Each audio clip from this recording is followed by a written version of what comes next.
আজকে আমরা জানব যে আকিকার গোশত বন্টনের নিয়ম কি। সুপ্রিয় দর্শক, যদি এই বিষয়ে আপনিও জানতে চান, ভিডিওটি না টেনে একটি লাইক দিয়ে পুরো ভিডিওটি দেখতে থাকুন। আশা করি এর সঠিক জবাব পেয়ে যাবেন ইনশাআল্লাহ। আকিকা মূলত দেওয়া সুন্নাত।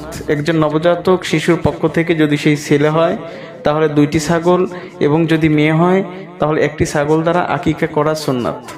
এখন এই আকিকার পশুটা ছাগল হোক গরু হোক জবেহ করার পরে এই গোশত বন্টনের নিয়ম হলো কোরবানির মতোই, অর্থাৎ কোরবানির গোশত যেইভাবে বন্টন করতে হয় ঠিক অনুরূপ আকিকার গোশত এইভাবেই বন্টন করবে।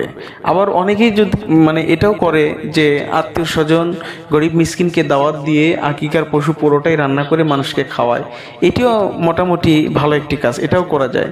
আপনি বন্টন করেও দিতে পারবেন, আবার বাড়িতে পাকাইয়া রান্না করে আত্মীয় স্বজন গরিব মিসকিন পাড়া প্রতিবেশীদেরকে দাওয়াত দিয়েও খাওয়াইতে পারবেন। এই দুইটাই করা যায়।